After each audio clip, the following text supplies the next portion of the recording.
Order!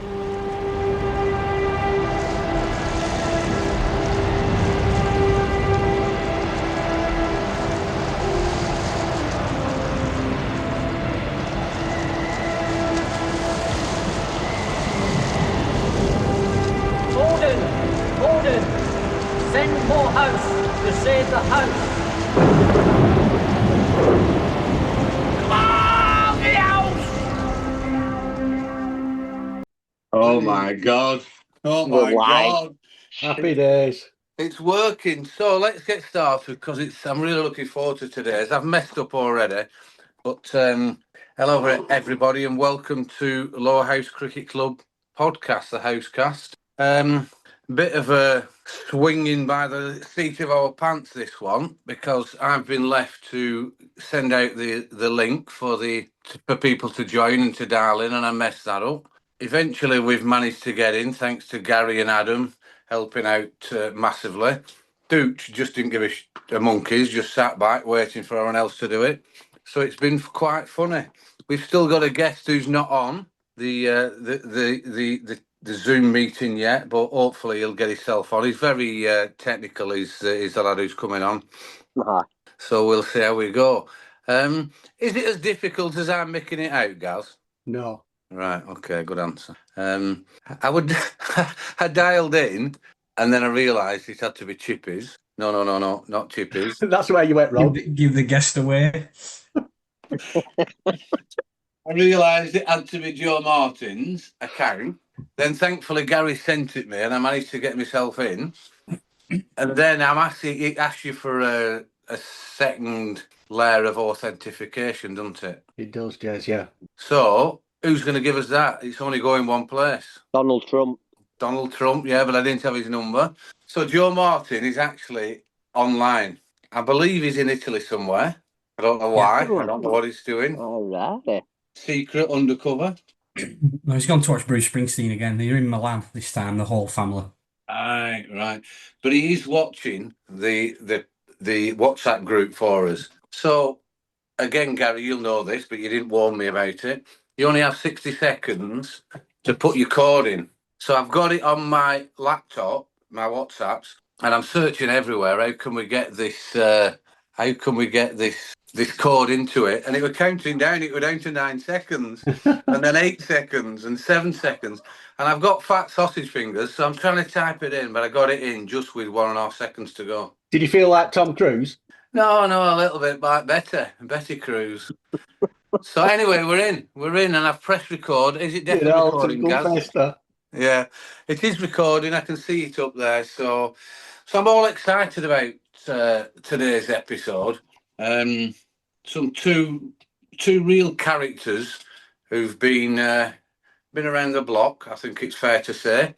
And I can't believe I'd ever say this. I'm going to come to Dooch in a minute to confirm it, that we'd ever be not bored or a little bit weary of talking about winning at cricket, but I just thought we needed a little bit of something different. And it confirmed it when my Mrs. Lisa listens to podcasts sometimes at other room, and she said the last 3 or 4 have been boring because all you talk about is cricket. So when I told her it was on, she said, "Oh, happy days, I'm going to listen to them too. They proper make me laugh." So you've got a couple of fans. What do you think, Dooch? Have you thought over the last 3 or 4 episodes that it is deadly serious, how we've done well at this, how we've done well at that? Or could you have that up? I feel like deeply upset that Lisa's called me boring. That's the first thing that I'd say. But we all knew that Johnny Whitehead were boring when he were on, so maybe that's what she's getting at, that how boring Johnny were. Yeah, it could be. Gav's not been on for the last couple, so maybe that's contributing. Have you heard where he is tonight? He's having a haircut, or polishing his something to do with his hair. Something to do with his hair, actually, but he's not having it cut. He's in Turkey this week. Having his teeth done? He's having his hair. He's having a consultation done on his hair. I heard him ask Matt Marquis last week. He said to Matt, you've had tattoos. He said, do they hurt? And Matt said, well, it depends where you get it done. He said, I'm going to that place at the bottom of Manchester Road. Brilliant, brilliant. So, Dooch, it's down to you about cricket. So, my thoughts are about the game. I mean, the game on Saturday appeared interesting, and then obviously the great game where Church beat us on Friday night. But I'm going to give you a bit of respite and get someone in to help you with it. So I'm going to introduce the first guest who wasn't watching at weekend, but he's a real character, and I'm not sure where he is in the world at the moment, and then come on to our cricket guru. So the first guest, he's been on once before. He had a bit of a sabbatical. He went missing for about 30 years, and then we found him. We dragged him out, and he's back with us full time. Andrew Chippendale. Chippy, how's it going? Good, thank you. Thanks for having me on. Oh, that's good. Where are you? You've got your shorts on. I hope we don't get too... I'm in sunny Poland, mate. I'm in sunny Poland. Sunny Poland. Just be careful. Keep crossing your legs like that. Yeah, I know. It's all right. I've got shorts on. I can see right up them. So you're over in Poland. Temperature over there? 36. My goodness. Oh, my goodness. Warm, very warm. Yeah, I bet. And how's the family? How's Good, you got back? Yeah? Yeah, good. Went to Italy at weekend for 3 days. Lovely. Didn't bump into Joe Martin, unfortunately. Right. So I missed all the cricket, but obviously kept up with the results and stuff. Yeah. So Yeah. Oh, brilliant, brilliant. We've been chatting. Chippy comes over, he lives in Poland, comes over for his work and then goes back to see the family. And it's great to meet up and we have a catch up. And it's great when you come over, Chip, because you're so intense. You're just like you were when you were a player. Oh, yeah. You want to know everything. What's he doing and how's he playing and everything. So it was an idea that we had between us all around what it was like when you played and how it is different now. So that brings me on to someone who's been in the thick of it for both eras, really. For the old days when, some might say, we were poor and we were not great, but we had great laughs, to the days that we're at now. So he's got about 10 different nicknames, but I think I can just call him Manage. How you doing, Stanny? I'm not so bad, mate. Getting a bit past my bedtime, this pal. Yeah. Sat here like a giant Ronnie Corbett on a big chair with my glasses on. Yeah. Is that plant getting watered? What? That plant that you've just bollocked someone. I'll water it, mate. Phoebe's just brought a plant in. I don't know what she's brought it in house for. Mum's told her to water it, but I'll water it after. Yeah. Oh, bless. So, Stanny, thanks very much for coming. Anyway, before you go on, Right. his little enterprise. Yeah. Oh, yeah. Where we're growing strawberries, me and Jez. And we've grown 4 balls, 4 strawberries. So I give him gear before Easter, Dooch. And we've got 4 strawberries so far. All these planters. Well, there's 2 more just come through, but the slugs ate half of one of them. Oh, dear. I did think... Great. More gardening chat. Brilliant. Dooch, I've had to water my grass tonight. It's that hot. It took me 2 hours to water grass. No, this was quite comical, Dooch. Stanley got me some really high-tech planters and we had to have a covert exchange at 2 a.m. from van to car, so it was funny. But I promised him a big punnet, but he hasn't got him yet. So, Stanley, let's just go, if you don't mind, between you and Dooch. Let's look at this weekend's games and how that went. I think, it's fair to say the Church game, the T20 on Friday night, was quite an interesting game, Stanley. Obviously didn't go as you planned as the team and the group. What's your assessment of it? Well, first of all, we got beat. And can I just pin that one all on Joe Beneducci? Because T20 is actually nothing to do with me. I'll step aside for that one. Joe Dooch runs that. So ask him what he got wrong. I thought he was DJ. Well, a bit of both. But he keeps his eye on that one, him and Paddy. Go on, Dooch. Sorry, Jess. From what I saw, any game against the team we're pro in, if you give a pro a chance and then it comes off, you're going to be up against it no matter what team you're playing. Church batted very well. Florentine's done that before in the past. It's not a surprise when someone like him gets a 60 like that. So I thought we got enough when I was watching, but just one of them days, a couple of chances went down. Did he? He obviously batted well. I nearly said, did he bat well? But I was watching it from afar. But did you see that happening, Stanley? Did you see him going on and getting as many as he did? Certainly, because I think the pro were out and they still needed 50. Yeah, like I say, Keelan Florentine's he has got a bit of a track record for doing things like that. If he gets in, he will score. He will score pretty quickly. It's like Churches all around. He sits in middle, bowls and 10 overs every week. And he's a good player. They're pro. I don't know. It was just playing some check drives that were just going absolutely miles. It didn't look like you were all hitting them, but they were going a long way from where I was stood. And when I talked to some of the lads who played in the game the day after, they just sort of pointed out that we probably bowled a bit too full of Tim and hit wrong areas. We never really changed his plan, and it just sort of capitalised on it. And then when we thought we'd got him out and won it, the amateur took over. And he hit a clean ball as well. I think, did he take Paddy for about 20? Yeah. So, I did think we'd won when we got him out, but sort of weren't surprised when I seen he won the game as well. Yeah. And it seemed like it was timed quite well. Were you watching it, dude? Were you DJing or?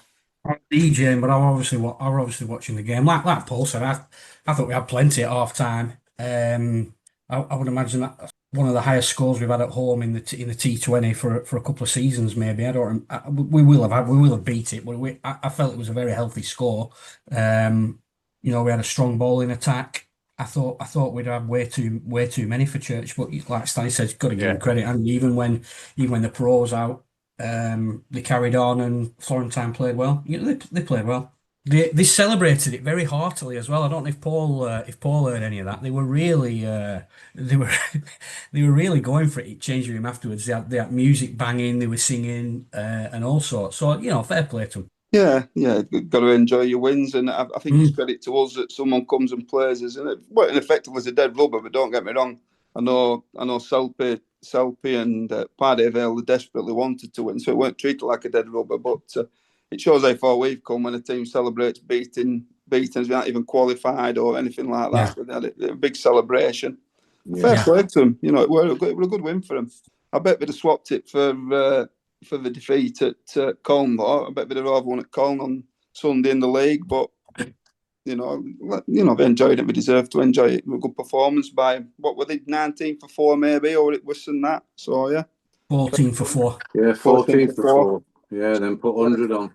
You're right though, Stanny, this brings us on to you and Chippy. How times have changed. It was a dead rubber. We realised, we were always going to go through to the quarterfinals. But the team won't have seen it like that. Certainly, like I said, Selby won't. You got 85 in 56 balls. They want to win every game. So that is the progress that's gone on. I'm going to keep dropping in questions and just little observations because I don't want to miss anything because you two have got so many stories. Did you, first of all, Chippy, did you play any T20s at Lowerhouse? No. What was the Express Cup with that 20 overs? Was that the first kind of thing like that? Yeah, it was a bank holiday, weren't it, where we played Burnley, Nelson, Colne and us. 16 overs, Express Cup. Yeah, 16 overs. Yeah, so that's the only short version I ever played. Right, Stanley, you played a couple, I think, didn't you? Yeah, I definitely played in at least 2 of them, I think. Yeah. Too easy to shit. Easy to shit. Rudra, yeah, when we run sing, yeah. We had a day out then, haven't we? But it's so going back, and it's difficult. I did play in a couple myself. They weren't a tournament as such. I think Colne had some sort of a fun day on, and they had T20s going, and it just wasn't my cup of tea. I was nothing at all. End of my career, didn't really want to bowl at people that were just slogging. What were your memories of it, Paul? Well, I've played twice. Once at home to Nelson, where I didn't do anything, and then one disastrous night at Tomwood. So I think we spoke about that before. I went for about 45 in 2 overs. Joe Beneducci knows the exact figures. He knows everything about it. Annie, why do you think Jez has asked it you? As if he doesn't know that already. He's dined out on this one as Joe Beneducci thinks it's fantastic. But yeah, I got Faf du Plessis out, but then went for 45 in next 2 overs, something like that. Simon Newbit.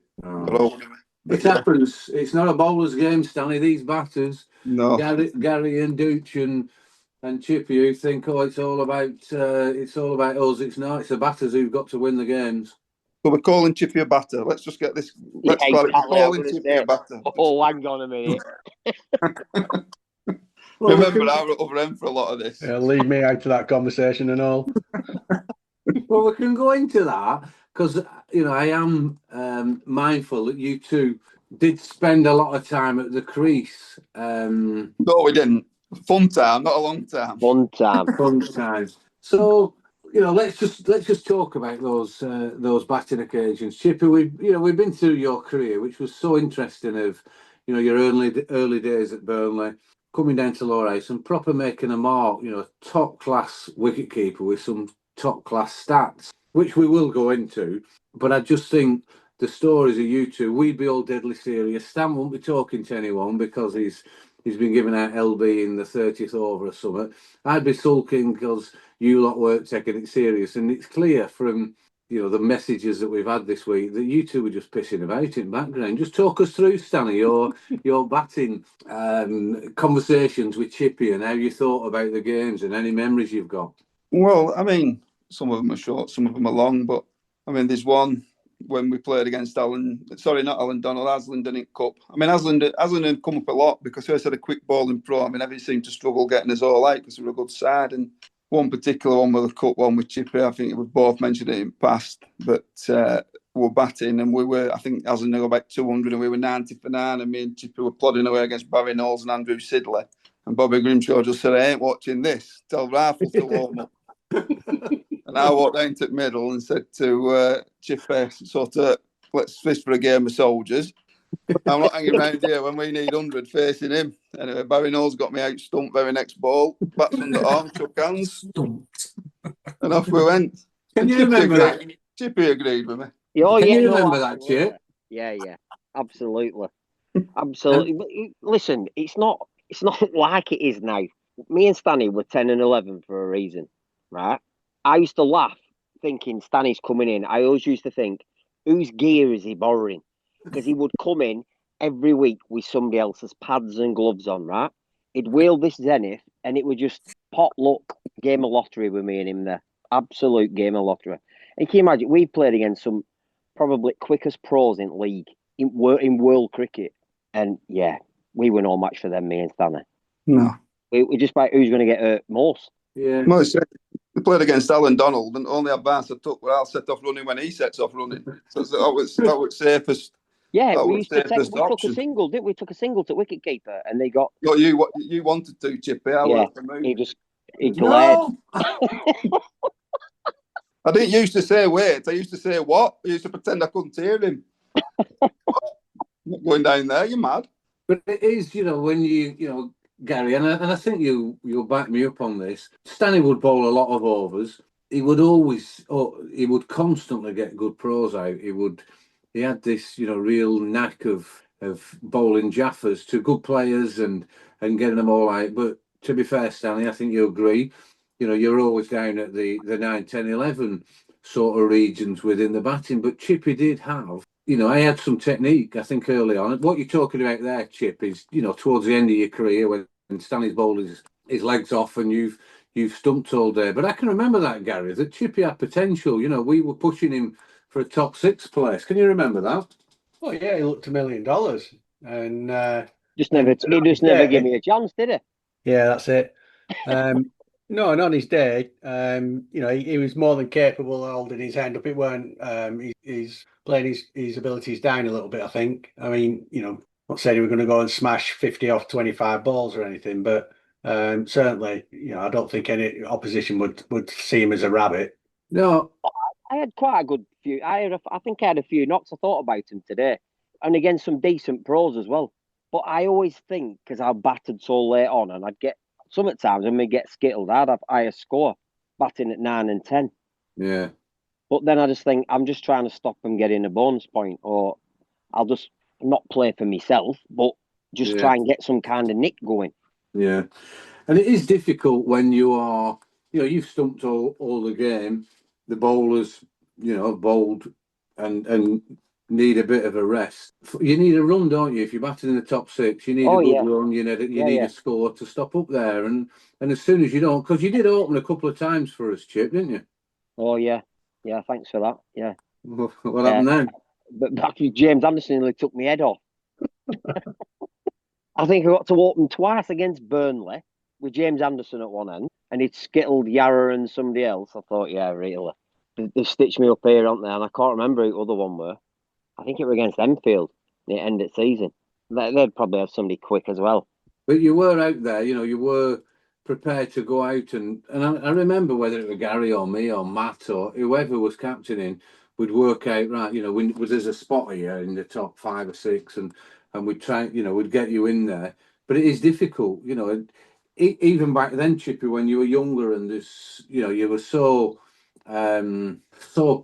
professional, if you will, you were really dedicated to your stump. Did you find it difficult then to go out and bat it top 4 or 5 when you've been out there all day? Yeah, it's tough when you've kept it's tough when you've kept all day.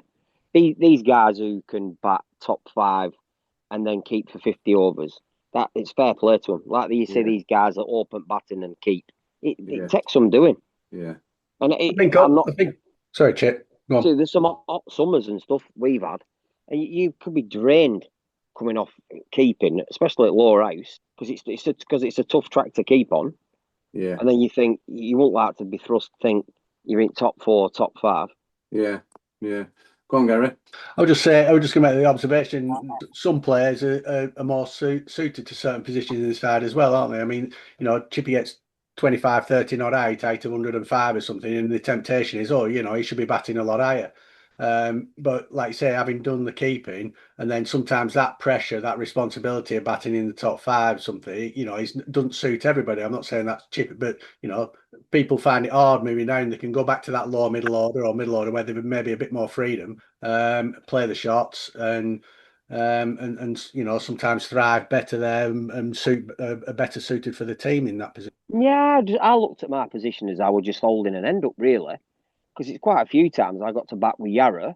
So you think once they're going through our team, I was sometimes just holding an end up for Yarra, and Yarra goes on and gets 100 and odd. That's my job. That's what I enjoyed doing. I'm never going to give my wicket away. Yeah, yeah, it is, and that is, a lot of people don't understand how difficult that is, and it almost like when we speak to Salpy or to Ben, that mindset's not there now anymore. It's more a case of we go out and compete. And you're doing a great job in there, Stanley, with assisting Ben and you're there for the team and helping out. What's it like from the inside out? I know we've asked some players and we've had Ben on. What compared to now and then, Jess? Yeah. How intense is it now? When you think. Oh, it's far more intense. Far more intense. But they do look. What we've got now is sort of with 11 match winners. Every player who plays for us every game can win us a match. Now, no disrespect to a lot of players who played in my era, but I sort of look at us as survivors. We could get through a Lancashire League game. We could hold our own from week to week, but we weren't always going to win a match, or we weren't always capable. We had about 3 or 4 players who could win us a match, and not making numbers up. That's be harsh on us, but we're a good side, we're a good pro in it. If we didn't have a good pro, we'd struggle to hold our own. Confidence would go quickly.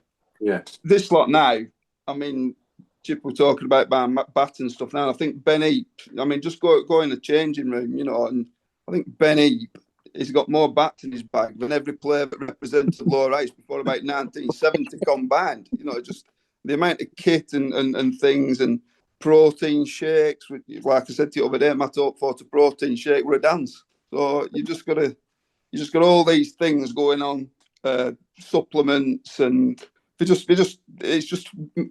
still amateur, but there's a lot of the professional things been brought into it, and the way you analyse stuff. And I actually think it's, again, compared to now and then, I do think it's a better game. They do have to think about it a bit more. Okay, the quality of the pros is not as good, but you can't play a team who'll stick Roger Harper on at one end and then not have to worry about anything. No.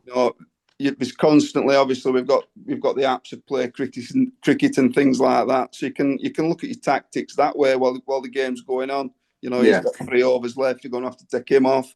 You can set your batting order to that. You can look what's going to happen. They're going to have to bring spinner back on. So it's the game's more advanced. I'm not sure better quality, but it's definitely more advanced in what they do and what people look at.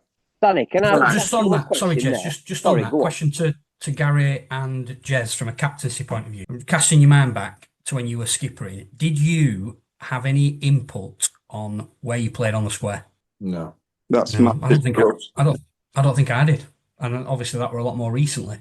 Now that's a proper thought process that they have most weeks, you know, where we're going to be on the square, who we're playing against, what does the pro do, what bowlers have they got, how many left hands have they got? Right, okay, well, all that information taken into account, we want to play there on square. So that is, you know, it just seems common sense when you think about it now. You know, when, you know, me and Gary straight away said no and you did Dooch, you know, there might have been occasions where I would speak to, you know, sometimes it was my dad, sometimes it was Dave Blez, you know, bless them both. You know, and if they had Keith Arthurton, we'd be trying to keep him away from a short boundary. You know, we did think it wasn't just a case of let's wing it, but I know what you're saying now, and he stand quite conducive to that with Ben. Yeah, he's receptive. Yeah, he does ask. He'll ask me, or he'll ask Ben, or he'll ask Selby. We've generally spoken about it quite early. You know, we'll already know where we're playing Tomlin on Saturday, for instance. Yeah. We'll know on that sort of 4 games beforehand. And Stan's got into the habit now of actually asking us. Didn't do that initially. Right. He sort of is in on the plan. He knows why we want to do it, so he does put effort into repairing them wickets sort of a bit quicker, so we can get. You know, it's no secret now. Teams must have worked it out. We prefer to be on that part of square at Lowerhouse. Yeah, yeah. Especially when we're playing against left-handers. Yeah, and that's an advantage that you use. Yeah, it's an advantage. There's another thing, like, we'd have never thought of this, but we concentrate on what spare balls we put in umpires' room when we're at home and things like that. Just little things like that. So, you know, it is just something making sure where Johnny and Ben bat, where Tom Walker balls. If we're going to lose a ball early, we need to be using right ball straight away. You know, and it's just little things. And we've sort of something we've taken on this season from a game earlier in the season where the new ball got lost. And we hadn't put the spares in the room, and then we thought these spares aren't right. These aren't an advantage to us at home. And yeah, it's just something else. It sounds mad, but it does work. No, it don't. I think this is a lot down to the manager's role as well. Again, not blowing smoke up his backside or anything, but I just think if this was purely down to a captain, I don't think they'd have the headspace to think about all of that stuff and what team they pick in and what batting order they pick in and where the fielders are going and everything else as well. I just don't think any captain, even the most diligent, would have the headspace to come up with all that. So therefore, the team manager role is vital to sort of completing that picture, really. And it's fascinating me, and you know, I've been down there for donkey's years. I'm sure there'll be some fans listening to this and thinking, "Crikey, I never thought of that." And that is, credit to the cricketing side, and with you, Paul, to put that effort in there, because I mean, between us all, we can go back and you think of some of the managers we've had, and the committee man in charge, and you know, it was more a case of we've only brought 2 boxes, and they're boxes that protect your you-know-whats, and we had to share them and swap them as we were going out. You know, there were never ever a thought of what the spare ball were like. Chippy, I mean, I know you get too intense sometimes thinking about all this sort of stuff. I didn't know that went on. Would that have entered your head? No. But when obviously I've had a long sabbatical away from cricket and watching, especially club cricket. But since I came back watching last year, and you can see Stanny's like laser vision on game. You not get a word out of him till we're bat or fielding. He's laser visioned, which is fair play. He's thorough, but I can't get over the professionalism of that team. Yeah. It's just bonkers to watch. It isn't like you watch the teams of our era, right? No. Where we had a laugh.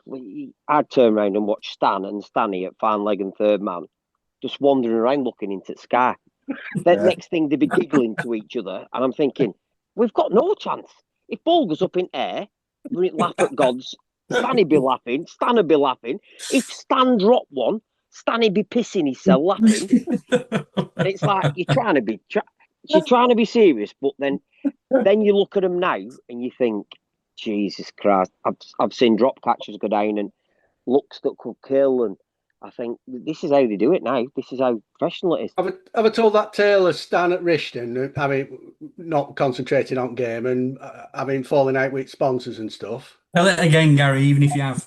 So we were getting run around at Rishton as usual, either Sleep or Phil Simmons or somebody, 100 odd not out, red hot day, and Stan's at his usual sort of fine leg, long on situation, but under about, for those who know the ground, in front of the pavilion, and the sponsors have a balcony overlooking the ground, and they'd been thirsty bunch, so they were well tucked into to all the liquid, and they're giving him a bit of jip, and he's not concentrating, and one comes down to him, and he reacts late, and it goes through his legs for 4.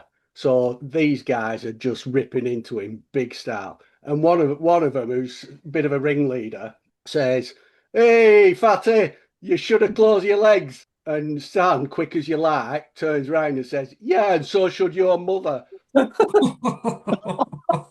So at that point, it's going to go one of two ways. So fortunately, all his mates take the rip out of this lad who's just been sort of like embarrassed. Otherwise, I think he were on his way down off balcony to sort of have a closer do with Stan. But that were typical. That were it all time. You're shouting across to not just Stan, but there were Chippy. You're right. It would keep everybody on the toes. It feels in them days. That were almost like the science we were playing in terms of like the focusing and the walking in, and I don't know. It was Stanny, can you imagine your lot now playing blind slips? No. I mean, they turn up and have a net now. We'll go and have a net before we even start. I was thinking of that this morning, right? I bet they have a net. We used to have a throwdown, right? And you'd miss half of them. Yeah. You'd be bowling wides in warm up, and I'd just have to walk away, mate. Jez just warm me up for keeping. That'd be me. Well, I'd get come on, Chippy. You used to come out to Panama Joe's, pick your whites up at Bibby's, then go and have a game. You weren't thinking about going and have a net. That was Tuesday night, your net. You weren't. But no, I mean, they're a good. Martin stumbles and smashes Popperdom and then go straight to the ground. Yeah, I mean, it's competitive on the field. It's fierce. I don't think they have the same fun that we had. I do. It's very more it's much more in your face now. I always felt when we were on pitch, when Stan were going at opposition players, it was a bit more humorous. It's now a bit more of a get in the red type mentality. Really get to him rather than have a joke with him. Stanny, how do you think that intensity would rub off against the people who we played against, who were kind of your Mick Inghams, your Mark Lomas? Do you think our lot now would get in their heads? We're very careful now. We do talk. It's something we talk about. We are quite an aggressive team. We are, make no bones about it. We're unpopular. Some people put it down to us winning. I've heard people say they just don't like his attitude on pitch. I think that's an excuse when we beat them, to be honest with you. But I hear that a lot. But we also try and not target certain people. There's certain players around this league, and you do know if you got into the ribs, you'd actually fire them up, and they'd stick in and take you on. So you've got to choose your battles. Sort of know. We know who to wind up and we know who not to wind up. It's not. It's a bit. It's not as. I'm not saying it's humorless, but it's not as it was. And Jez might be a good one to talk about it. I know Jez sort of has an opinion on it in his role in the league. But it is, Stanny. I struggle to compare it with previous. As someone said about the standard earlier.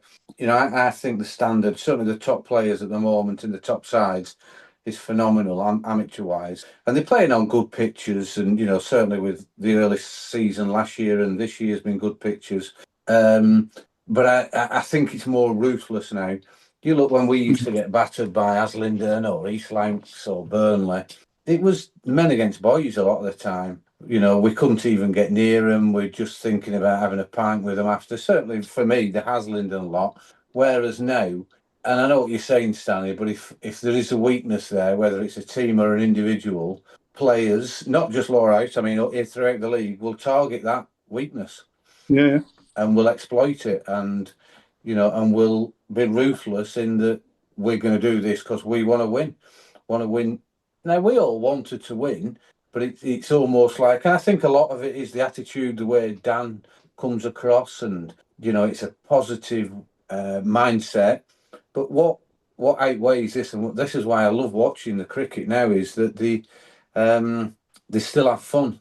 They're not hanging each other's helmets up in the trees or locking someone in the box when they're going out to bat or anything. But they know that when things have not gone right, they've done everything they need to. They can improve slightly, but they move on, and I think that's a lot to do with Dan's input into the side. I mean, did we have any other pros? You've listened to him a lot, Gary and Dooch. I can't think of another pro, even that we played against, never mind that we had, that has influenced the side as much as they have. They are great players, don't get me wrong, but he has made some massive influences there, Dooch. Do you agree?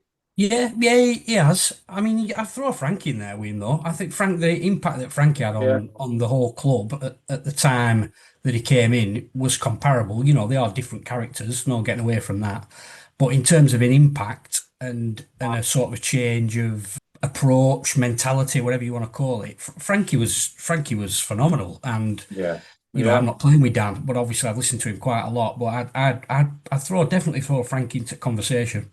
No, that's a great point, Duke. It really is, because we talked about that previously, and I think as good as the side was and the preparation and everything, there was a lot of great work from Renners there in getting this young lad in, and then the development from there of bringing everyone on. I mean, did you play with Cameron Williamson, Gary? Were you with us then? Well, I was going to say that there were a couple of pros who set off on the right with the right intent, and Cameron was one, and he sort of was setting targets and working with individuals on certain things that he could. I mean, to be fair, Stanny's tone to back Stanny up to some degree, and with all due respect, they didn't have a lot to work with, so it was limited what they could actually practically and sensibly try and push people to achieve. But then we gradually wore the pro down, didn't we? And by end of May, middle of May, they were out thrash as much as we were.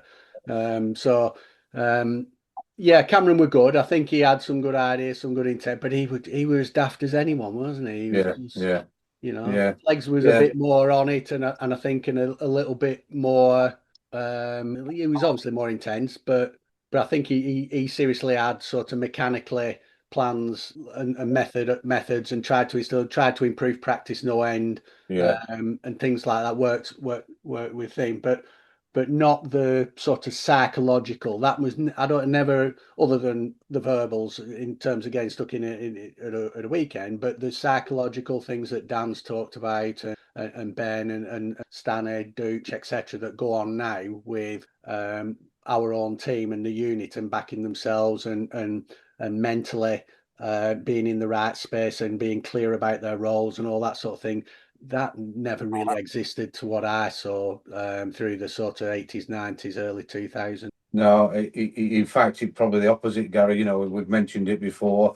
I think some of our own tactics, and include myself and people who are on here, it were a bit almost us and them, batting unit, bowling unit, and we didn't really sort of mix. And the pros, maybe, they were young lads, weren't they? Motti and Fleggs and Cameron, and even Ryan to a lesser degree. They were not more interested, they were desperate to win, but they were also looking for a big night out. And when you look at Salpy, who's got that little bit of an age difference there. Chippy, you mentioned about laser vision, the way Stanny is at the moment. I remember you telling us a tale a few years ago about when you were a really young lad and you were working the bar.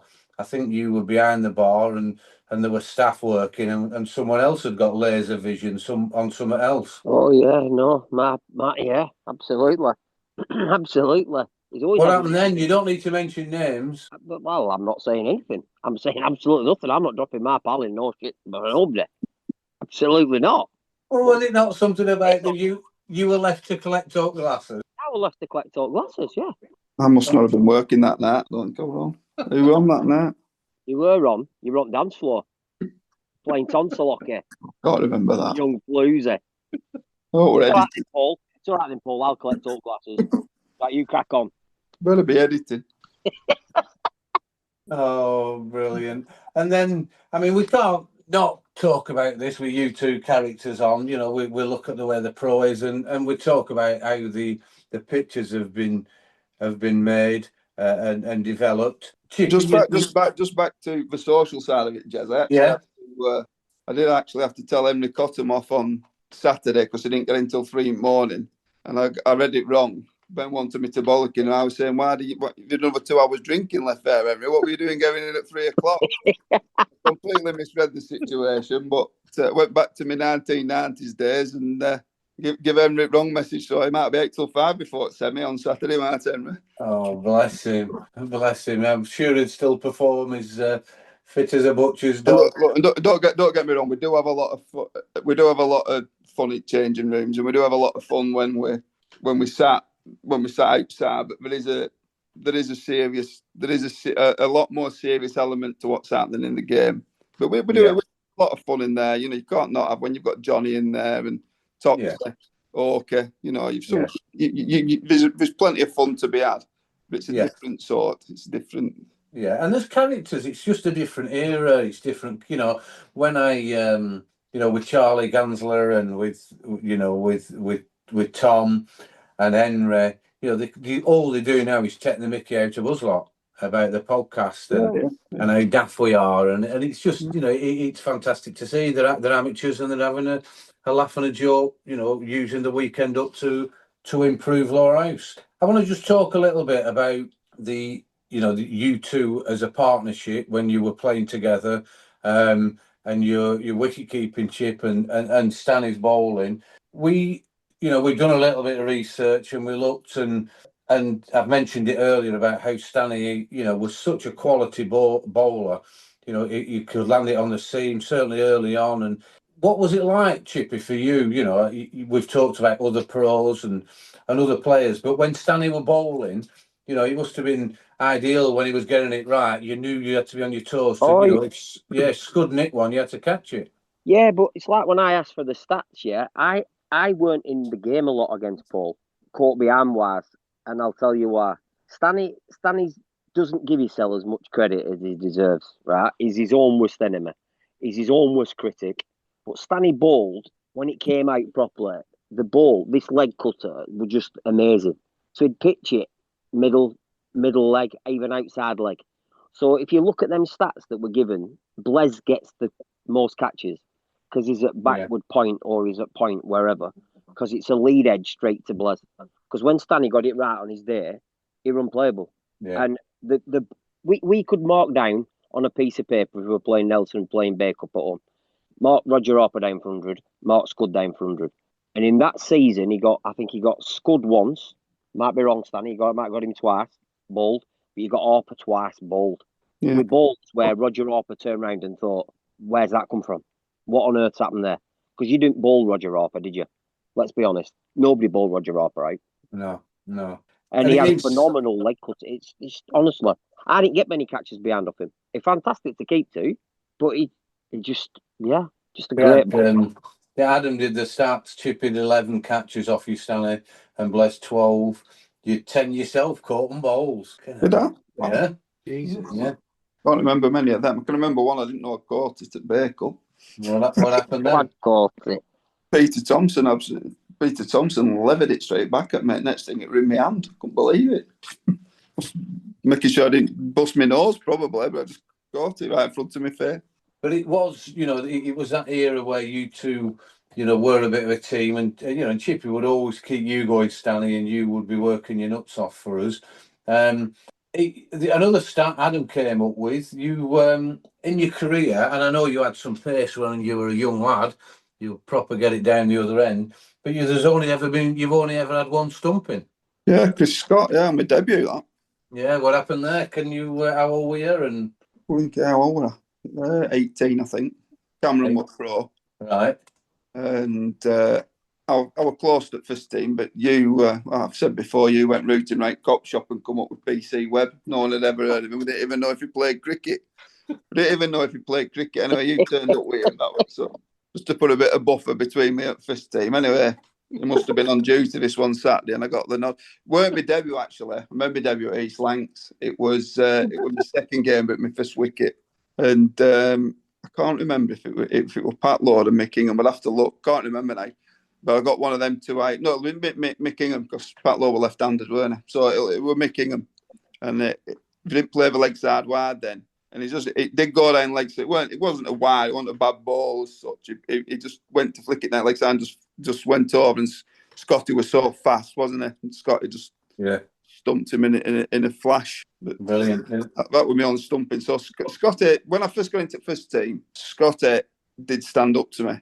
But I do think, because I sort of seen it as my chance, I was probably at that point a bit more careful with my bowling. Oh. And this is one thing I always say to Joe Hawke now, or Joe Hawke a couple of years ago, always, when Joe Martin used to stand up, he used to sort of, I always used to think he started floating it, did Joe? Yeah. We had to convince Hawke that it was his job to knock Joe Martin off his feet. Just bowl how you bowl. Yeah. I was never comfortable with keeper standing up. When I was bowling well, up to being 26, when I could bowl well, I was never comfortable with it. Even if it was a tactic, I was never comfortable with it, because I used to get really careful. Yeah. But if you have confidence in your keeper, whether I don't have confidence in him, I have confidence in myself. But like now, Joe Martin, and who would it mentioned it last week? It would have been Toxie, wasn't it? With Joe Martin stood up to Joe Hawke, that's a hell of a tactic, because Joe's still quick. Yeah. Yeah. But it did take a little bit of convincing the Joe at first. Yeah, I understand it. Yeah, I get it. And I've spoken to Joe Martin about this, haven't I, Jez? Yeah. Numerous times. Yeah. Stanny, it's a massive, massive weapon to have your wicketkeeper stood up to a quick bowler. Somebody with pace. Massive. Yeah, yeah. We've also got the stats out there about your two batting dismissals. Chippy batted 159 innings, Stanny 209. One of you got stumped 10 times and one of you got stumped 4 times. Now, Stan's not happy with anyone ever getting stumped. So which one was which? It's got to be Stanny that was stumped 10 times. That's him swinging that massive zenith. Yeah. I used to use my feet. Used to use my feet to miss it. Used to use my feet to Roger Harper, yeah. He got me a couple of times. I mean, these aren't great stats. Run out, one of you has been run out 15 times and the other one 7. Right, I got run out going for my record score. I were on 10 at Ramsbottom and got run out going for 11. I'm the 15, right? Yeah, you are. But I'd like to know how many of them I was batting with Ryan Escuth. Because I thought you were going to say Stanny. No. Ryan ran me out. Ryan Escuth must have run me out 10 of them times. And I'm sure they were all in one season. Because he thought I was as fast as he were. No, I'm not, Ryan. No, I'm a little fat wicket keeper. No, mate. Oh, brilliant. And you're LB 12 times the pair of you, 12 each. So it was interesting stats. What about Red Inkers, Jez? Have we got them? Have we got any Red Inker stats for him or not? Yeah, we have. Yeah, I forgot about that. Yeah. I tell you what, they're quite impressive. One of them's got 67 and the other one 43. 67? Yeah. That's got to be Stanny. 67? One at seasons, I didn't score a run till July, so that's amazing. Didn't actually get a run in 3 of all your innings. Yeah. Wow. Yes. Do you remember the best both Red Inks we both had? Yeah. Played Church at home. Church at home last game at season. They had Neil Johnson as pro. Yeah. Your Matt pulled summit in one of his whatever it were. We've got Flegs on as a runner. So this is the best 9-10 Jack partnership ever in our decade. This is like the Martin brothers of the week. So I'm at one, I'm 20, 30, whatever, not out. Matt's flogging it all. Matt's out. Stanny comes in. Said, Stanny, just block it. Right. So he's blocking it. John London comes back onto ball. I said, right, Stanny, see this over out and I'll get him off next over. We needed 2 to win. He went to me, no, I'm going for it. Fuck this, I'm going for it. I went, you what? He flogged him for 2.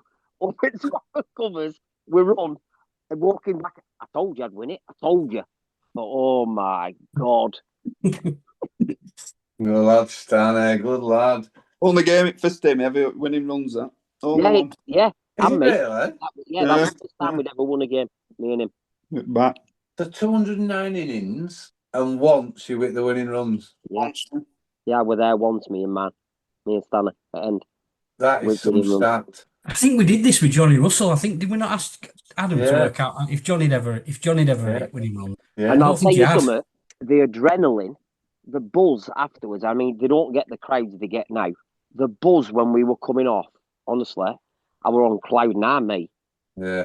I thought, I don't know how this lot do it now. Especially like Worsley Cup final, like Charlie Gansler is peppering it into lane ends. I know, it's bizarre. The praise we get now is fantastic. But when we're on top, the lads, they do give a bit.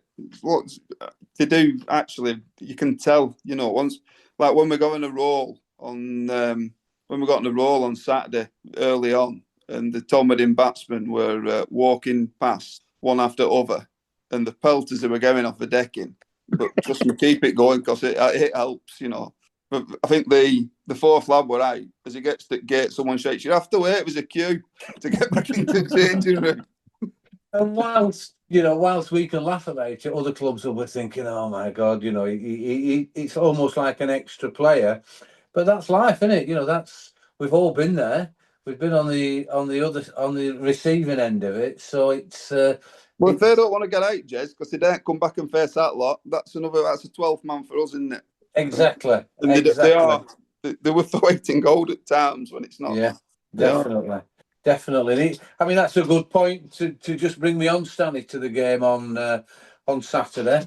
Todd they're a good side. They've got some depth and coming over to our place. The pitch look all right. The weather's changed a little bit over the last 10 days or so.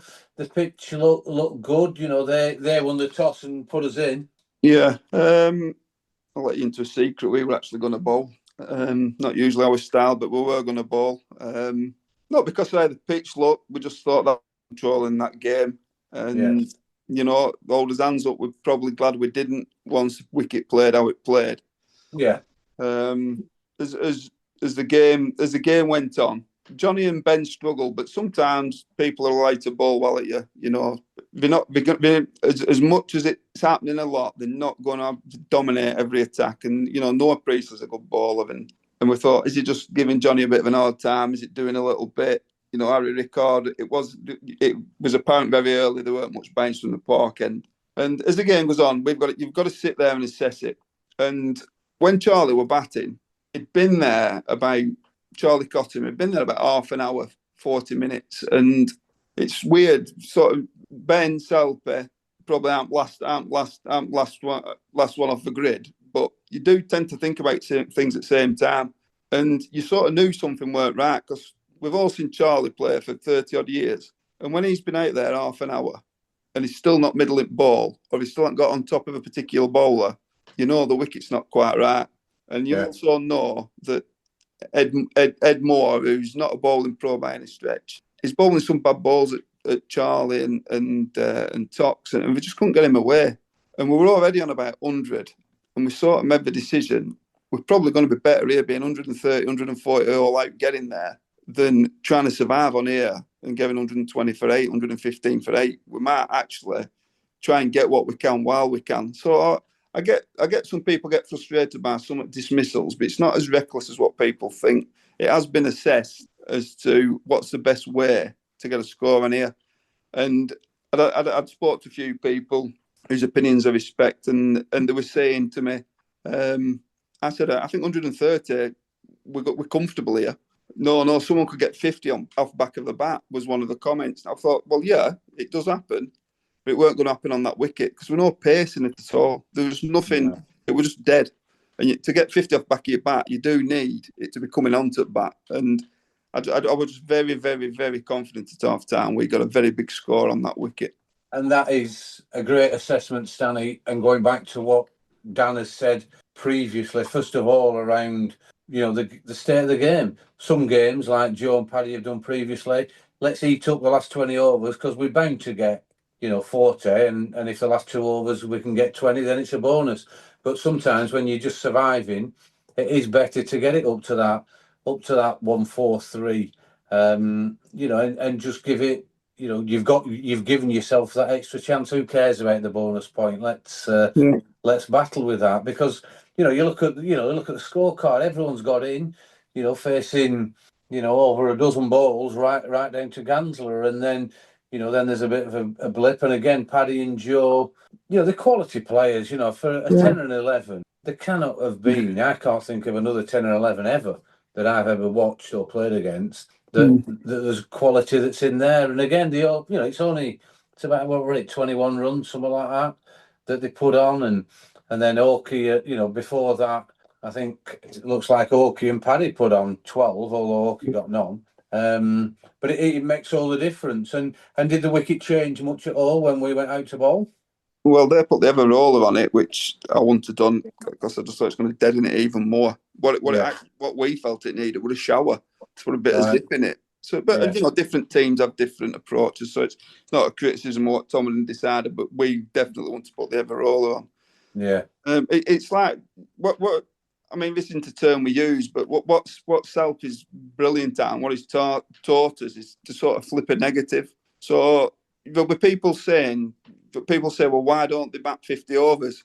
We could have the batting order however we wanted, and said to everyone, go and block shit out of it. Don't guarantee that you're going to bat 50 overs. No. So no. You've just got to realise changing things is not necessarily a guarantee. Winning a toss, losing a toss, don't guarantee. And sort of it's pretty simple. If you bat and ball better than other team, you're going to give yourself the best chance. Yeah. And everything else is just sort of not matter of fact, but it's not as important as your performance on the day. Yeah. I mean, do you, as a unit, you know, I include yourself in this, and you know, if there's a 12th there or the squad that's there, because the spectators, me and Chippy have whinged. You know, I'll sit with Dooch and we'll have a bit of a whinge about certain things because that's, you know, what we're entitled to do.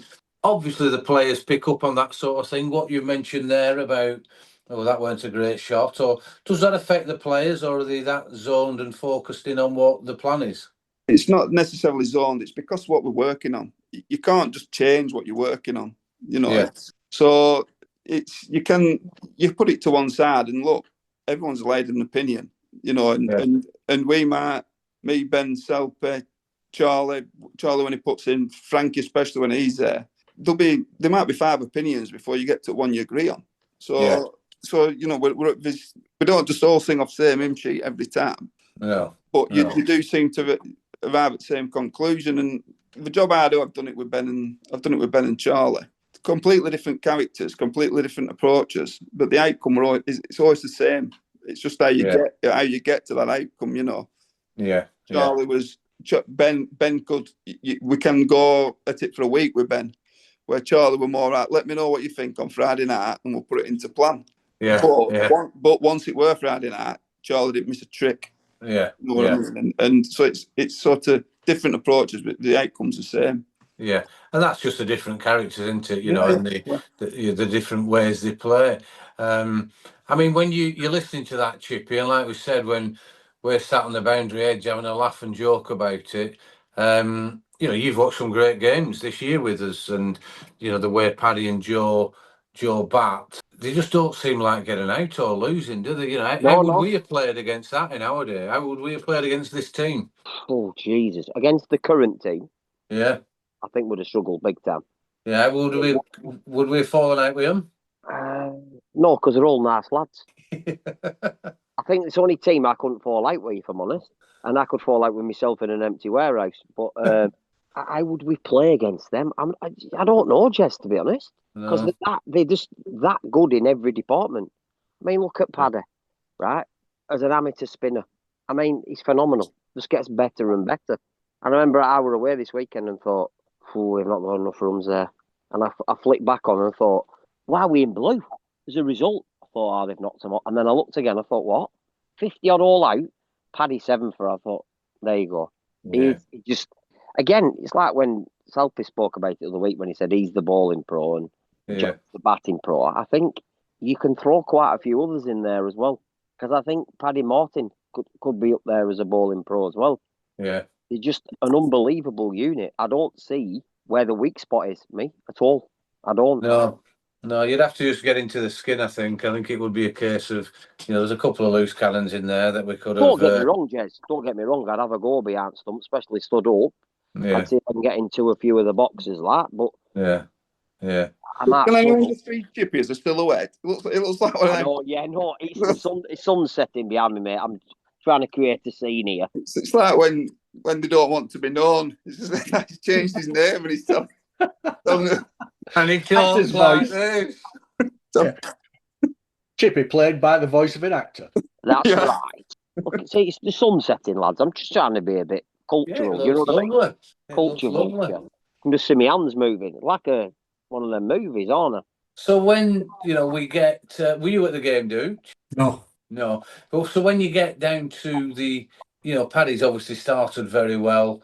Tom's got Abbas out and Jack Edgar's out early on, and then there's, when you look at the scorecard, there's 3 ducks in the top 5, and the 5 runs for 4 wickets. Game over then, Stanley, was it? Was that the team? Yeah, for me, I'm not usually, I'm not the most overconfident, and we'll try and look for negative every now and then. But you just knew that wicket. Once you get 4 down, you do need someone to bang away and knock them off. You're not going to knock them off at 50th over on that wicket once you're 4 down. No. And it weren't a bad wicket. But let's not over criticise a wicket. It were probably one of them wickets where if you went in and said, "I'm not going to get out," you could probably bat for a long time on it. But it was, as soon as you tried to put your foot down, you were out. And it just happened all day. And no Priestley, I think it's a 6 or a 4 maybe. But even he was wary. Even after he played them shots, he thought, I can't keep going like this anyway. A few balls later, he chips one straight back up to Paddy. So I was pretty confident that. Yeah. I was confident when I was seeing Charlie back, because I was saying to Ben at the time, I think we need to change this. We need to look at a way to score runs. Yeah. Because Charlie was struggling, and we sort of had a bit of a natter about it, and rather than change order, we sort of just give the lads a bit, just go and be positive and do what we've been doing all season, because it's going to end. It's only going to end one way. This. Yeah. And again, like you're saying there, I mean that speaks volumes. That you immediately said when I asked the question, was it ever in doubt? You said no. Going back even 5 years would have all have been, well, you never know if someone gets in and someone grafts a 30 and someone smashes a 40 or 50. But then, like you said, Priestley and Rickard, 18 and 15, and then 3 more ducks and wrapped up in 22 overs. A lot of fed up Todd players there and fans, because it was a good crowd on, weren't there? Yeah, after tea, it got busy. Although we didn't play for long after tea, but it did get busy. I think they were disappointed with a couple of umpiring decisions, but you could break every single decision down, and you're gonna get them, and you're not gonna get them, and we get Lowerhouse get a lot of decisions. Is a thing you hear now. Well, yeah, because we're good, we're both straight. That's why we get a lot of decisions, and it's not big headed. It just is. We work on bowling straight. Toxie and Paddy are going to get leg before wickets. The bowling the stumps. Yeah. And Walker's going to get nicks, and he's going to be flying here, there, and everywhere. So, okay, the umpires might be under a lot of pressure, but it's not on purpose. It's just because we're hitting pads a lot and we're beating bat a lot. And we've been there. We've all been there in games. We've been on the other end of it, as it's like I said. Now we were on the end of it. Yeah, and it's that's cricket. And a good mention again, as we've talked about with Paddy. Paddy's getting 7 for 31, and he's climbing up that honours board, which is fantastic to see for him. Second team, another win. Dooch, have you had a chance to have a look at that card or speak to anyone? Yeah, both. I spoke to Frankie on Monday about the game. Frankie played again for the Twos. He gave me the rundown. So yeah, I know how the game went. Fairly comfortable victory. We played very well. Batted first. Piled on the runs. Not dominated. The card's not dominated by Francois by any stretch. He dropped down the order a little bit, and Will and Keegan did the bulk of the damage. And then, as you would expect, they bowled Church out relatively comfortably.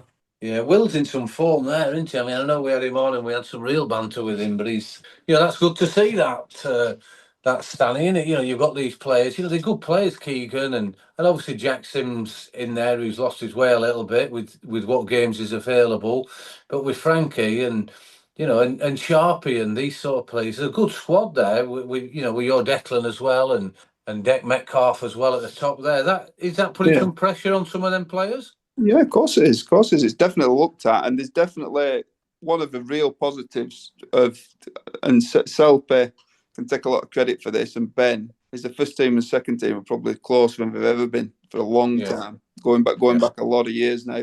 There's a genuine interest. I think there was 6 or 7 of the first team players there watching him on Sunday at Greenmount. You know, you bought your Paddy, your Joe, your Henry, your Joe Oak were there, Ben were there. So you'd a good first team contingent watching second team, and they are close. And Selby is working. You know, at the beginning of last season, it took a little while to sort out what we wanted to do and what we wanted to be.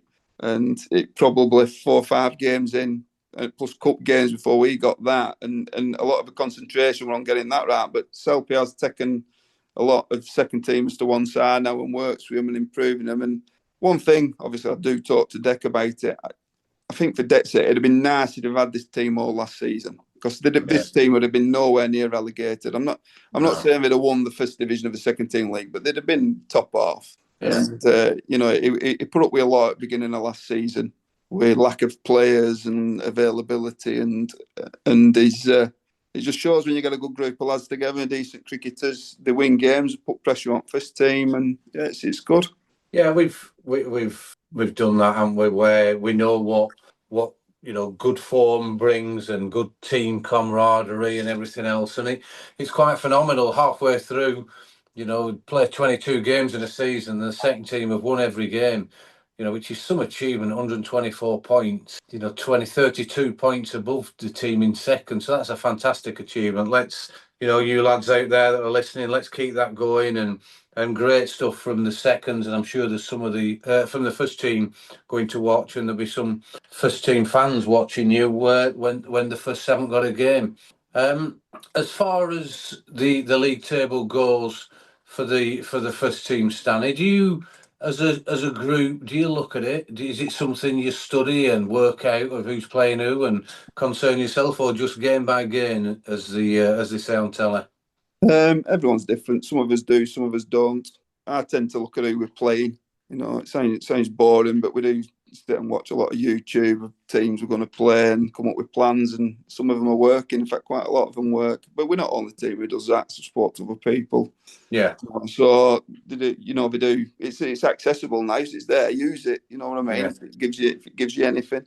But yeah, no, I'm not. I'm more look at opponents and tables, because you know, if you're winning, you're doing well. And I know we're 14 points clear and things like, because people tell you, it's, you know, I'm not completely oblivious to it. There's other people who will play, and as soon as we get off the pitch, they'll look at what's going on at other grounds around league. Yeah, and if that's what makes them buzz, I've no problem with it. You know, it's good. Yeah, it is.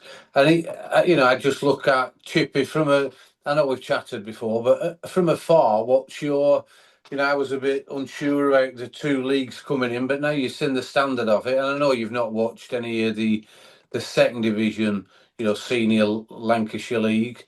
Are you for the two leagues, or do you think it should have stayed as it was with one league with no other clubs coming in? No, absolutely. I love it, me. This season, and last season, I've been to more grounds than I've ever been to in my life, and it's just a fantastic standard.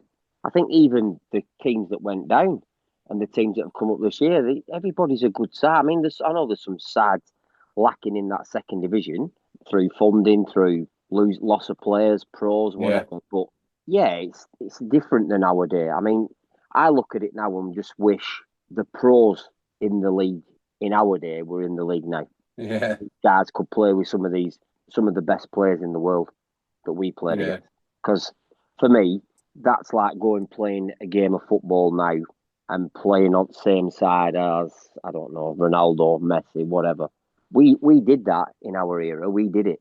And nobody can ever take, whether we're a good side or we're not a good side, can never take it away from us. But now, the only thing I ever look at is who's the pro, and I can never find out who pro is for half of these, because I don't know who they are. Yeah. Well, we've got a bowling pro this year, little fella. I know our pro, you can climb. Little fella, don't do much batting these days, but yeah. He's a bowling pro more this year, isn't he? Yeah, he's a bowling pro. That's all he is. There's a few things. Last year, smash a few hundreds. Now this year, he bats like I did. There's a few things from a nostalgic point of view that you might want to go back to, but a bit like Isle toilet paper, one league isn't one of them. It's it's not, I think those days are long consigned to the Yeah. The 8-ball overs and the time cricket, and that's just a different era that people will look back on and regale stories about. You'll have some old duffers on podcasts talking about it every day. Yeah, definitely. And it is, but it really interests me, Gary. It really makes me look at it. I look at some of my old friends at Rottenstall and at Bacup, and it's the sign of the times. You can't stand still. There's other clubs wanting to come in, and it a little, potentially sad to see those other clubs, but the cricket, the standard of cricket, and the clubs we're going to is fantastic. So good on the way that it's been set up, and the league exec with Tony Woodworth and what have you for pulling it all together and getting it where it is. Chippy, is there some of the old stories?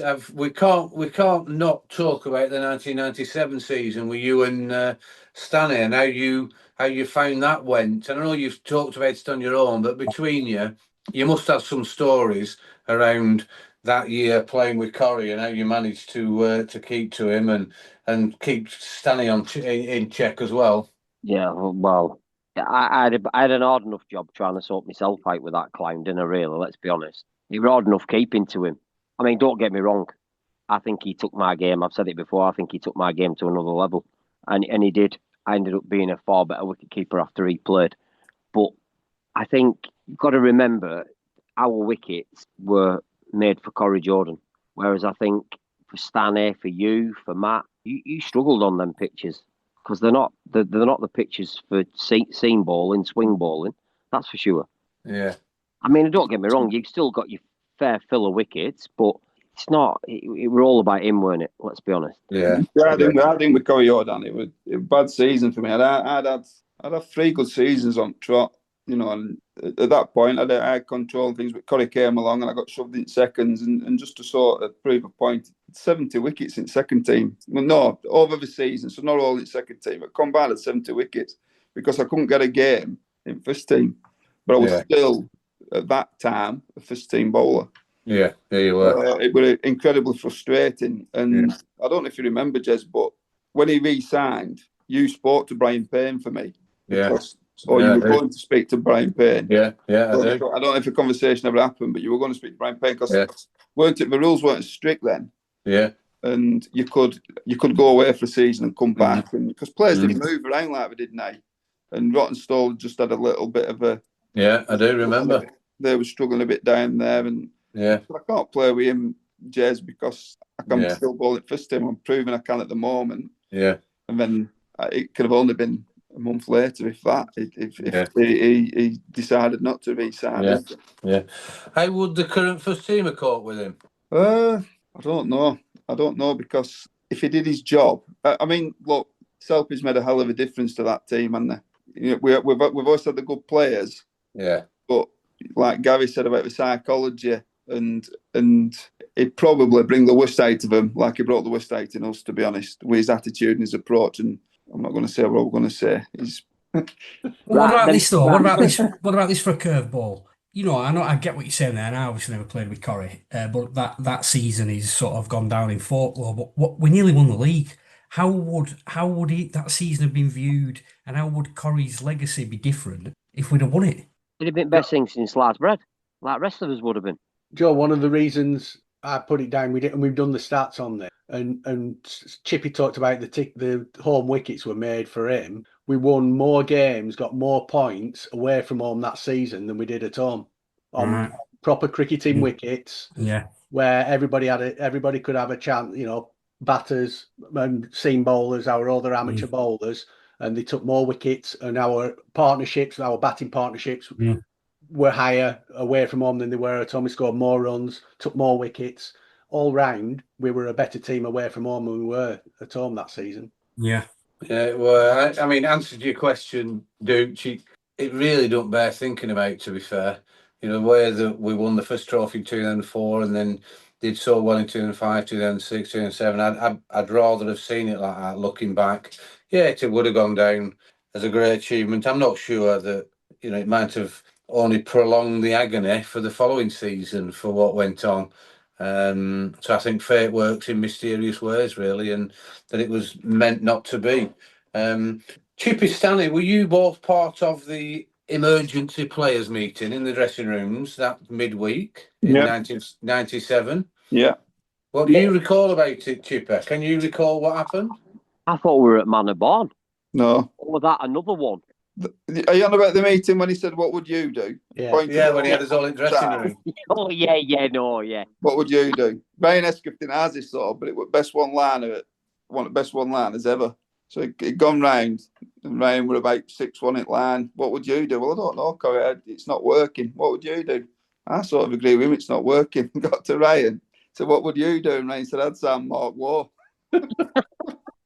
That sort of. I think there were only John Bushell who said, Yeah, it was. I'll have you back. Yeah. And that was after the time when he fell out with us, Chip, because he thought that we'd owned you up a tree. Yeah, you don't go my gear up in trees. Yeah. It's what you have to put up with, aren't you? Bloody Yeah. buffoons. Yeah. Who did that, by the way? Who was the culprit? Stanny will have been involved, probably. Yeah, I were involved in that. Yeah, see. And I bet Dave Worley were there. Yeah. Dave Worley were there. Well, he's the only one that could have got up there with that long neck of his, wasn't it?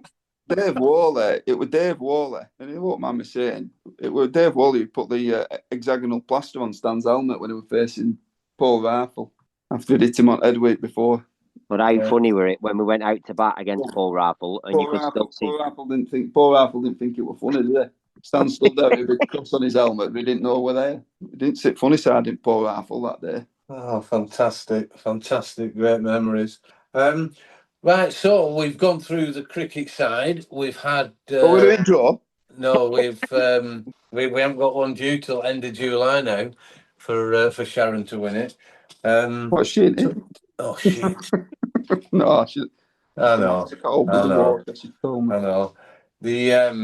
No, there's no draw tonight, but it's good to go through and have a good catch up with certainly you two guys and talk through the non-cricket bit and how, and it's really good insight, Stanley, to explain what goes on in there, how important it is. You mentioned about where the spares weren't right. Which game was that? It wasn't the game at home, was it, where ball got lost in Groundsman's Up? Yeah, it were, yeah. Yeah. Where did that ball go to? Still not been found. Is it? We've heard a bit of a rumour that there's potentially a dungeon in that Groundsman's Up. And it might have gone down there, but there's only Stan got a key. Is there any truth to that? What we say? What are you saying about a dungeon and Stan? We're going down like Joseph Fritzl territory here, are we? Well, it's just a rumour I've heard that ball's gone in there and it's never been recovered. Be careful what we say here. No, I don't. I went looking for it because you know what Ben's like. Ben stood with his arms out, go and find that ball. Yeah, he was bollocking, weren't he? Yeah, and then someone has, for a joke, sort of shouted it had been found when it hadn't, and that backfired because they stopped the game. Concentration were lost, and someone were clean bowled. Johnny were clean bowled. So yeah, it was a bit of a bad one that, but yeah, it has sort of come from that because people do. People trying to help. All right, I'll stick a couple of spares in umpire's room. It's a job done, but it's just something we've started looking at, and we want them to be right. And the beauty of it is away teams or people can listen to this and say, all right, well, when Lowerhouse come to our ground, we'll give them 2 dog balls. But both captains have to accept the spares. So we can't be stitched up, with a limit. We can't have it all his own way. But we can sort of question if people are trying to take the piss. So yeah, absolutely. And it's important, isn't it? It's happened, like we've said umpteen times, it's happened so many times to us. Every little bit of an advantage you can get, then you need to get it.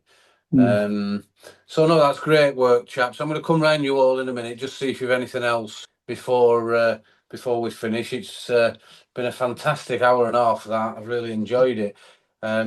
Just before we do, a little bit of feedback from a lad who used to play down at Cricket Club, Anthony Heaton. He won the draw just recently, and he's living in Liverpool now. And he still listens to every podcast. He wants to thank you all for everything that you do and keeping him up to speed with what's going on at the club. So Anthony, thanks very much and congratulations on your win and supporting the supporting the club from afar. And if you get down this summer, come and meet up with us, and we can grab a pint. So, Gary, I'll come to Gary and Dooch first, and then go to the guests for the last comments. Anything from yourself, Gary? Good to catch up with these two comics. Yeah, that's it in a nutshell, really. Just thoroughly entertaining. Yeah, the top lads, and it's great to see. You know, when Chippy comes down, to the ground, he's on most games these days. Lads who used to remember him as playing come over and say hello. There's so many people walk past him and think, "Who's that?" So come up and have a chat. For two clowns, they come out with a fair bit of sense, really. They do. They do. Duke, anything you want to add before we close it up? No, just obviously a massive weekend coming up this weekend. Three huge games. Friday quarter-final of the T20, Saturday semi-final of the Worsley Cup, and then Sunday Darwin in the league. So tough weekend for the lads. Yeah, it will be, and it'll take a lot out of them, because they won't take any of them lightly, Stanley, will they? They'll be up and at them for all of them. The T20, it's a big day. Yeah. I know the final's been drawn, hasn't it? That's at Littleborough and... No, I didn't know that. Is it? Yeah, Littleborough and Clitheroe, whoever wins that. Yeah. That'll be the finals day. And it'd be good to make up for that after last year, Stanley. I don't know... We'll definitely want to get there. Ben's helping. I know. I've seen the team, so I know Ben's playing, Oak is playing, so they're going, we're going all in, because these lads are going to have to play 3 games. We're playing against Darwin on Sunday. That's Darwin away, isn't it, Stanley? Darwin away on Sunday, and there's just a little feeling, 3 left-arm spinners. I think now they've sorted this out. They're probably the second best team in the league for me at the moment, so that's not going to be easy. No. And obviously, the big one on Saturday. We're ready for that. That don't need building up at all. Everyone knows what we've got to do there, both sides. Burnley's season's sort of hanging on this one, so they're not going to come and take it easy. That's for certain. Absolutely not. No, it's going to be a big occasion, but we've got the lads there that can just do the job and play the normal game. Chippy, have anything from you before we close it up? I mean, it's worth mentioning about me and you having a full day out over at Clitheroe last year for T20. Absolutely. Let's hope we're doing it again this year, Jez. Yeah, let's hope so, but not the same outcome. We came back with... we watched a good game of football, though, didn't we? And had a few drinks, didn't we? Yeah, but it was a bit of a surprise over there. So, Chippy, really appreciate you coming on all the way from Holland. The sunset's looking beautiful there. Yeah, gone now. I'm in darkness, I think, am I? Sorry, I said Holland, I meant Poland. Not Poland. Yeah. No, great No worries, for mate. you to come on. Thanks very much. We'll get you on again towards the end of the season. Let's see how things go. So thanks for everything. Anything else from you, Stanley, before we finish off? Well, just one of my last memories of Chippy, really. One of the last times we batted together before it all fell apart, and it's you might have to check scorecards because it might not all be right. But we were playing when I were next in, so we'd be playing against Allan Donald, Joe Angel, Rifle, quick guys, weren't they? They were quick, and you'd have. I used to sit on the balcony with everything crossed, thinking, and the reason was I was always hoping the amateur would take the wicket. So if I went in to join Chippy or Ryan or whoever, if I went in, it'd be the amateur I'd be facing. So this particular day, I'm sat with everything crossed, and we're at Aslington on a bouncy one, and Matt was captain, and we had Hamish Anthony was pro from West Indies, and a bit of a firecracker, weren't he? Hamish, he weren't dealing with a full box of sandwiches, were he? He were a bit of a live wire. And I said so with Stuart Taylor. I forgot who it was. Stuart Taylor, I think it was. Andrew Sidley got our man out. So I thought, real do. I'm going in facing a bit of military medium here. If I just block them 2 out, I'm either out or I block them 2 out. Chippy's to deal with Hamish Anthony. So I get in, plays and misses. Well, I sort of set off. I used to take my bat out because Gary and Matt always told me I had to. But I always thought my bat was sort of excess luggage, really. Just weight I didn't need to be carrying, to be honest. And then so I got there, played and missed at a couple of Stuart Priestley, and I realised at that point why I had my bat, because I'd seen Blaise He used to pat pitch. He used to walk down pitch patting it. And I thought, well, that's what my bat must be for. So I walked down pitch patting. And by the time I got to Chippy in middle, I was patting last week's wicket. So it was good. And I looked up, and then sort of on the horizon were Hamish Anthony. Like stood next to the sight screen at the start of his run up. And I'm like looking, I'm thinking, bloody hell, that's a long way to run, is that? To bowl at my mate. So I'm looking at Hamish Anthony and Chippy, regular as clockwork. When you come out, what did Matt give you as plan? And I'm looking at Hamish Anthony. I said, dots, twos and fours, Chippy.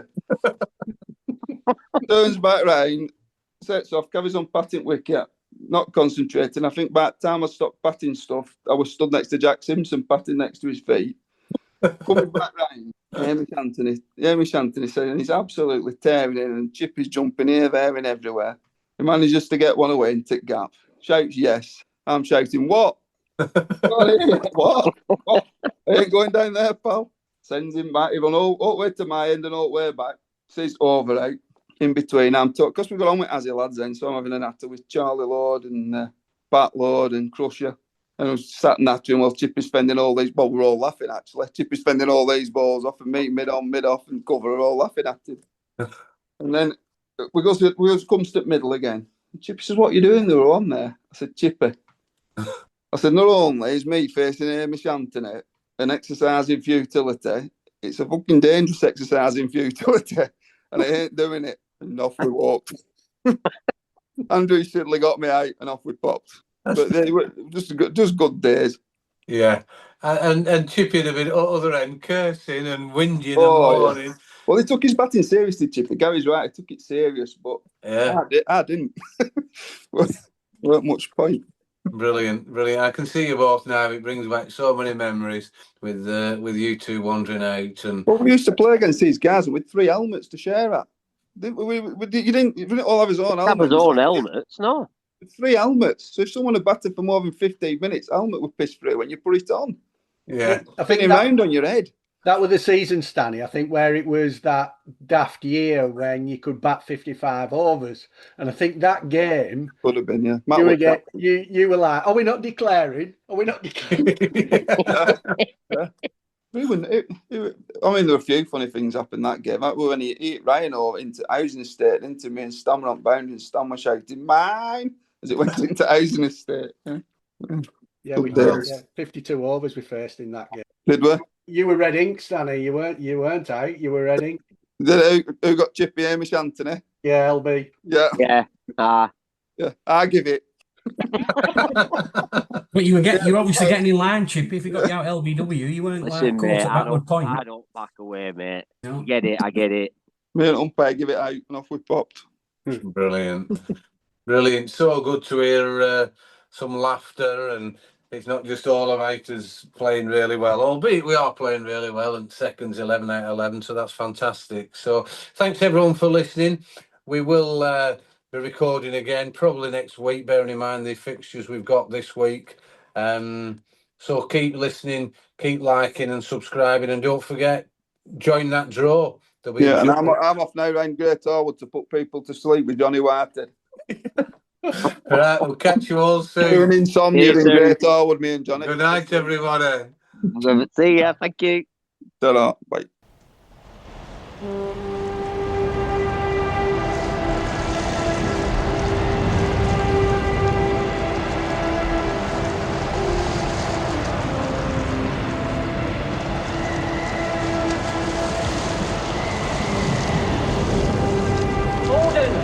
Order! Send more house to save the house!